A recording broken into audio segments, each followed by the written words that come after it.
ভাই চুনের বিক্রিয়াটা দেখেন, চুন পানিতে ফালানোর পরে পাথরের জন্য কী করতেছে, কেমনভাবে বিক্রিয়া করতেছে, পাথরের চুনের বিক্রিয়াটা কি, চুনে প্রচুর পরিমাণ বৃষ্টি হচ্ছে পানিতে ফালানোর পরে। ভিডিওটি সম্পূর্ণভাবে দেখেন, ভিডিওটি শেয়ার করে সকলকে দেখার সুযোগ করে দেন।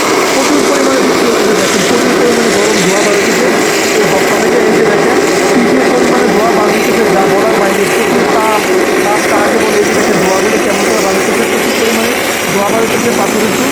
তো চুন আমরা পর্যাপ্তভাবে ভিটামিন হচ্ছে এটা ভিজিয়ে তারপরে তরল করে ঠান্ডা করে সমস্ত কিছু দেওয়া হবে, তাহলে পানির একটা গুণগত মান বৃদ্ধি পাবে। পানিতে এই পানির যে পানি যে অক্সিজেন এটা বৃদ্ধি পাবে, তখন মাছ চাষের জন্য এটা খুবই উপকারী হবে। আপনার প্রত্যেকের পুকুরে চুন ভিজিয়ে ঠান্ডা করে তরল করে সমস্ত পুকুরে ছিটিয়ে দেবেন। এই যে দেখেন আমি পাথরের চুন ভিজেছি, চুনের বিক্রিয়াটা কত প্রখরভাবে কত স্পিডে বাড়ছে দেখেন, কত তাপ। এই যে দেখেন বস্তার মুখ ফেটে একদম চোচর হয়ে বস্তা নিচে ডুবে গেছে, এখন নিচে থেকে বুদবুদ বার হইতেছে। আপনারা যারা পুকুরের পানির অক্সিজেন বৃদ্ধি করতে চান, মাছ চাষে প্রত্যেক মাসে প্রত্যেক সপ্তাহে একবার করে আপনি চুন ভিজিয়ে দিবেন, ইনশাল্লাহ আপনার পুকুরের যে পানির মান ভালো থাকবে। সবাই ভিডিওটি শেয়ার করে সকলকে দেখার সুযোগ করে দেন, পেজটা ফলো করে রাখবেন। আসসালামু আলাইকুম রহমতুল্লাহ বারাকাতু।